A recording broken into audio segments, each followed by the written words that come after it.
तो यहाँ पर आज का पहला क्वेश्चन है, संविधान के किस भाग में संविधान संशोधन की प्रक्रिया का उल्लेख है। तो देखिए, अगर आप किसी भी क्वेश्चन का आंसर जानते हैं तो नीचे कमेंट बॉक्स में बता सकते हैं, जिससे कि आप अपना रिवीजन भी कर सकें। तो इसका आंसर ऑप्शन सी हो जाएगा, भाग 20 में। तो देखिए, भारतीय संविधान में जो संविधान संशोधन किया जाता है तो ये अनुच्छेद 368 के तहत किया जाता है, जिसे कि भाग 20 में रखा गया है। और भारतीय संविधान में संविधान संशोधन करने की प्रक्रिया को दक्षिण अफ्रीका से लिया गया है, तो याद रखना है। इसके बाद क्वेश्चन नंबर 2 है, संविधान के किस भाग में पंचायती राज व्यवस्था संबंधी प्रावधान किए गए हैं। तो इसका आंसर ऑप्शन ए हो जाएगा, भाग 9 में। तो देखिए, भारतीय संविधान में जो पंचायती राज व्यवस्था संबंधी प्रावधानों का उल्लेख है तो इनका उल्लेख भाग 9 और अनुच्छेद 243 में किया गया है, तो याद रखना है। इसके बाद अगला क्वेश्चन है, भारत में एकल नागरिकता की अवधारणा कहाँ से अपनाई गई है। तो देखिए, आप सभी जानते हैं भारत में एकल नागरिकता का प्रावधान है, तो इसे किस देश के संविधान से लिया गया है। तो भारत में एकल नागरिकता का प्रावधान किया गया है इंग्लैंड से, यानी कि ब्रिटेन के संविधान से। तो इसका आंसर ऑप्शन ए हो जाएगा। इसके बाद नेक्स्ट क्वेश्चन है, भारत के संविधान की 8वीं अनुसूची में कितनी भाषाएं हैं। तो देखिए, भारतीय संविधान की जो 8वीं अनुसूची है तो इस समय इसमें वर्तमान में 22 भाषाएं हैं, तो इसका आंसर ऑप्शन सी हो जाएगा। लेकिन देखिए, शुरुआत में यानी कि मूल संविधान में शुरुआत में इसमें कुल 14 भाषाएं थी, लेकिन इसके बाद इसमें 21वां, 71वां और 92वां ये 3 संविधान संशोधन किए गए थे, जिसके बाद इसमें 8 भाषाएं जोड़ी गई थीं। तो कुल मिलाकर इस समय भारतीय संविधान की 8वीं अनुसूची में 22 भाषाएं हैं, तो याद रखना है। इसके बाद अगला क्वेश्चन है, अंग्रेजी किस राज्य की राजभाषा है। तो देखिए, आप सभी जानते हैं अंग्रेजी किस राज्य की राजभाषा है, तो ये नागालैंड की राजभाषा है, तो इसका आंसर ऑप्शन सी हो जाएगा। देखिए, नागालैंड राज्य की स्थापना 1 दिसंबर 1963 को हुई थी और इसकी राजधानी कोहिमा है। इसके बाद अगला क्वेश्चन है, राष्ट्रपति सर्वोच्च न्यायालय से संविधान के किस अनुच्छेद के अंतर्गत परामर्श ले सकते हैं। तो देखिए, महत्वपूर्ण प्रश्न है, तो इसका आंसर ऑप्शन डी हो जाएगा, अनुच्छेद 143 के अंतर्गत। तो देखिए, भारत के राष्ट्रपति सर्वोच्च न्यायालय से अनुच्छेद 143 के अंतर्गत परामर्श ले सकते हैं, तो याद रखना है। इसके बाद नेक्स्ट क्वेश्चन है, राष्ट्रपति संविधान के किस अनुच्छेद के अंतर्गत लोकसभा को भंग कर सकते हैं। तो इसका आंसर ऑप्शन ए हो जाएगा, अनुच्छेद 85 के अंतर्गत। तो देखिए, भारत के राष्ट्रपति लोकसभा को भंग यानी कि लोकसभा का विघटन कर सकते हैं, तो इसका उल्लेख अनुच्छेद 85 के 2 के ख में किया गया है, तो याद रखना है। इसके बाद क्वेश्चन नंबर 8 है, संविधान के किस अनुच्छेद द्वारा संसद की संयुक्त बैठक का प्रावधान किया गया है। तो देखिए, जो संसद की संयुक्त बैठक होती है, यानी कि लोकसभा और राज्यसभा की जो संयुक्त बैठक होती है, तो इसका प्रावधान अनुच्छेद 108 में किया गया है, तो इसका आंसर ऑप्शन बी हो जाएगा। इसके बाद अगला क्वेश्चन है, भारत के संसदीय इतिहास में अभी तक कितनी बार संयुक्त बैठक यानी कि संयुक्त अधिवेशन हुआ है। तो देखिए, अभी तक सिर्फ 3 बार ही संयुक्त बैठक बुलाई गई है, तो इसका आंसर ऑप्शन सी हो जाएगा, 3 बार। अब देखिए, कब कब 3 बार संयुक्त बैठक यानी कि संयुक्त अधिवेशन हुआ है लोकसभा और राज्यसभा का, तो इसे भी देख लेते हैं।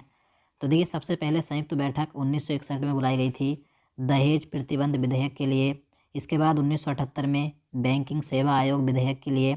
फिर तीसरी बार बुलाई गई थी 2002 में आतंकवाद निवारक विधेयक के लिए। तो सिर्फ 3 बार ही अभी तक संयुक्त बैठक यानी संयुक्त अधिवेशन हुआ है, याद रखना है। इसके बाद नेक्स्ट क्वेश्चन है, संसद के दोनों सदनों के संयुक्त अधिवेशन की अध्यक्षता कौन करता है। तो इसका राइट आंसर ऑप्शन डी हो जाएगा, लोकसभा अध्यक्ष। तो देखिए, भारतीय संविधान के अनुच्छेद 118 के 4 के अनुसार संसद के संयुक्त अधिवेशन की अध्यक्षता लोकसभा अध्यक्ष करते हैं, तो याद रखना है। इसके बाद अगला क्वेश्चन है, संसद के संयुक्त बैठक को कौन संबोधित करता है। अब देखिए, बात करें संसद की संयुक्त बैठक होती है तो इसे संबोधित और इसे बुलाता कौन है। तो इसे बुलाते हैं और संबोधित करते हैं राष्ट्रपति, तो इसका आंसर ऑप्शन डी हो जाएगा। तो याद रखना है कि लोकसभा अध्यक्ष इसकी अध्यक्षता करते हैं संसद के संयुक्त बैठक की, और इसे बुलाते और संबोधित करते हैं राष्ट्रपति। इसके बाद नेक्स्ट क्वेश्चन है, संविधान के किस अनुच्छेद में धन विधेयक की परिभाषा दी गई है। तो इसका राइट आंसर ऑप्शन सी हो जाएगा, अनुच्छेद 110 में। तो देखिए, भारतीय संविधान के अनुच्छेद 110 में धन विधेयक को रखा गया, यानी कि धन विधेयक की परिभाषा दी गई है। और देखिए, बात करें वित्त विधेयक की, तो वित्त विधेयक का उल्लेख भारतीय संविधान के अनुच्छेद 117 के 1 और 117 के 2 में किया गया है। तो आपको दोनों याद रखने हैं। इसके बाद अगला क्वेश्चन है, राज्य के विधानमंडल का गठन संविधान के किस अनुच्छेद के तहत किया जाता है? तो देखिए, राज्य में जो विधानमंडल होती है तो इसका गठन भारतीय संविधान के अनुच्छेद 168 के तहत किया जाता है। तो इसका आंसर ऑप्शन बी हो जाएगा। इसके बाद अगला क्वेश्चन है, भारत के किसी राज्य की विधानसभा में अधिकतम कितने सदस्य हो सकते हैं? तो देखिए, महत्वपूर्ण प्रश्न है। किसी भी राज्य की विधानसभा में अधिकतम सदस्यों की संख्या, यानी कि जो विधायक होते हैं विधानसभा में, तो इनकी अधिकतम संख्या 500 हो सकती है। तो इसका आंसर ऑप्शन सी हो जाएगा। इसके बाद अगला क्वेश्चन है, किसी राज्य की विधानसभा में सदस्यों की न्यूनतम संख्या कितनी हो सकती है? अब देखिए, बात करें किसी राज्य की विधानसभा में सदस्यों की संख्या न्यूनतम यानी कम से कम कितने सदस्य हो सकते हैं? तो इसका आंसर ऑप्शन सी हो जाएगा, 60। विधानसभा में सदस्यों की संख्या न्यूनतम 60 हो सकती है और अधिकतम 500 हो सकती है। लेकिन देखिए, इसका एक अपवाद है, क्योंकि गोवा राज्य में सदस्यों की संख्या 40 है, मिजोरम में भी 40 है और सिक्किम में 32 है। तो याद रखना है। इसके बाद अगला क्वेश्चन है, किस राज्य में विधानसभा सदस्यों की संख्या सबसे अधिक है? तो इसका आंसर ऑप्शन ए हो जाएगा, उत्तर प्रदेश में। तो देखिए, उत्तर प्रदेश राज्य में विधानसभा सीटों की संख्या सबसे अधिक 403 है। और लोकसभा की बात करें, लोकसभा सीटों की संख्या भी सबसे अधिक उत्तर प्रदेश में है। यहाँ पर सबसे अधिक लोकसभा की 80 सीटें हैं। तो याद रखना है। इसके बाद अगला क्वेश्चन है, वर्तमान समय में देश में राष्ट्रीय पार्टियों की कुल संख्या कितनी है? तो देखिए, इस समय वर्तमान में देश में राष्ट्रीय पार्टियों की कुल संख्या कितनी है? तो 8 है। तो इसका आंसर ऑप्शन डी हो जाएगा। अब देखिए, ये 8 राष्ट्रीय पार्टी कौन कौन सी हैं देख लेते हैं। तो भारतीय राष्ट्रीय कांग्रेस, भारतीय जनता पार्टी, राष्ट्रवादी कांग्रेस पार्टी, बहुजन समाजवादी पार्टी, भारतीय कम्युनिस्ट पार्टी, मार्क्सवादी और भारतीय कम्युनिस्ट पार्टी, सर्व भारतीय तृणमूल कांग्रेस और नेशनल पीपुल्स पार्टी। तो ये 8 भारत की राष्ट्रीय पार्टियां हैं, याद रखना है। इसके बाद अगला क्वेश्चन है, भारतीय राष्ट्रीय कांग्रेस का गठन किस वर्ष में हुआ था? तो देखिए, भारतीय राष्ट्रीय कांग्रेस की स्थापना कब हुई थी आप सभी जानते हैं। तो इसका आंसर ऑप्शन ए हो जाएगा, 1885 को।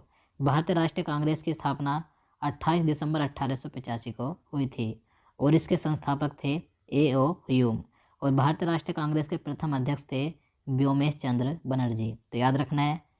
इसके बाद नेक्स्ट क्वेश्चन है, भारतीय जनता पार्टी के प्रथम अध्यक्ष कौन थे? तो इसका सही आंसर ऑप्शन ए हो जाएगा, A.B. वाजपेयी, यानी कि अटल बिहारी वाजपेयी जी। ये भारतीय जनता पार्टी के प्रथम अध्यक्ष थे। देखिए, भारतीय जनता पार्टी की बात करें यानी बीजेपी की बात करें तो इसका गठन 6 अप्रैल 1980 को हुआ था और इसके संस्थापक थे अटल बिहारी वाजपेयी जी और लाल कृष्ण आडवाणी। तो याद रखना है।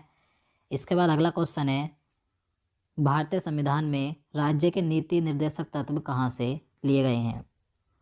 तो इसका आंसर ऑप्शन बी हो जाएगा, आयरलैंड से। तो देखिए, भारतीय संविधान में जो राज्य के नीति निर्देशक तत्व यानी कि नीति निर्देशक सिद्धांत है तो इन्हें आयरलैंड से लिया गया है। अब इसके बाद अगला क्वेश्चन है, भारतीय संविधान के किस अनुच्छेद में राज्य के नीति निर्देशक तत्वों का उल्लेख है? तो इसका आंसर ऑप्शन सी हो जाएगा, अनुच्छेद 36 से 51 तक। तो देखिए, भारतीय संविधान के भाग 4 और अनुच्छेद 36 से 51 तक राज्य के नीति निर्देशक तत्वों को यानी कि सिद्धांतों को शामिल किया गया है। इसके बाद अगला क्वेश्चन है, भारत का राष्ट्रपति किसका एक अभिन्न अंग है?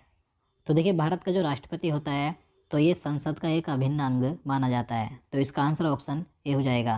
तो देखिए, संसद के 3 अंग होते हैं, लोकसभा, राज्यसभा और राष्ट्रपति। और संसद के सदन कितने होते हैं? 2 होते हैं, लोकसभा और राज्यसभा। तो याद रखना है। इसके बाद अगला क्वेश्चन है, भारत के पहले राष्ट्रपति के रूप में डॉक्टर राजेंद्र प्रसाद का चुनाव किस प्रकार से किया गया था? तो देखिए, महत्वपूर्ण प्रश्न है।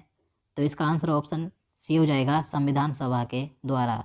तो देखिए, भारत के जो प्रथम राष्ट्रपति थे डॉक्टर राजेंद्र प्रसाद, तो इन्हें किस प्रकार से चुना गया था? तो इन्हें संविधान सभा के द्वारा चुना गया था। लेकिन देखिए, अब बात करें, भारत के राष्ट्रपति का चुनाव अनुच्छेद 55 के अनुसार आनुपातिक प्रतिनिधित्व प्रणाली के एकल संक्रमणीय मत पद्धति के द्वारा होता है, जिसमें कि संसद के दोनों सदनों यानी कि लोकसभा और राज्यसभा तथा साथ ही राज्य की विधानसभाओं के निर्वाचित सदस्यों द्वारा चुने जाते हैं। तो याद रखना है। इसके बाद अगला क्वेश्चन है, भारत के राष्ट्रपति किसके द्वारा चुने जाते हैं? तो मैंने आपको बता दिया है, तो इसका आंसर ऑप्शन डी हो जाएगा। संसद के दोनों सदनों के निर्वाचित सदस्यों और राज्य विधानसभाओं के निर्वाचित सदस्यों के द्वारा भारत के राष्ट्रपति का चुनाव होता है।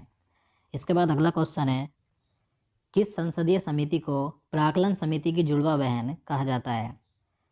तो इसका सही आंसर ऑप्शन डी हो जाएगा, लोक लेखा समिति को। तो देखिए, लोक लेखा समिति को प्राक्कलन समिति की जुड़वा बहन कहा जाता है, याद रखना है। तो दोस्तों आज के लिए इतना ही। अब चलिए आज का प्रश्न देख लेते हैं, जिसका आंसर आपको नीचे कमेंट बॉक्स में बताना है। तो यहाँ पर आज का प्रश्न है, नाटो के वर्तमान में कितने सदस्य देश हैं? इसका आंसर आपको नीचे कमेंट बॉक्स में बताना है। और मैंने पहले से ही नाटो के बारे में एक पूरा कंप्लीट वीडियो बना दिया है, आप चाहे तो लास्ट में आपको यहाँ पर साइड में प्लेलिस्ट मिल जाएगी, वहाँ से विजिट करके देख सकते हैं। तो दोस्तों आज के लिए इतना ही। उम्मीद करता हूँ आपको वीडियो पसंद आया। अगर आपको वीडियो अच्छा लगा हो, आपके लिए हेल्पफुल हो, तो प्लीज़ वीडियो को लाइक और शेयर करना, साथ ही चैनल को भी सब्सक्राइब कर लेना। तो चलिए मिलते हैं नेक्स्ट वीडियो में। जय हिंद, जय भारत।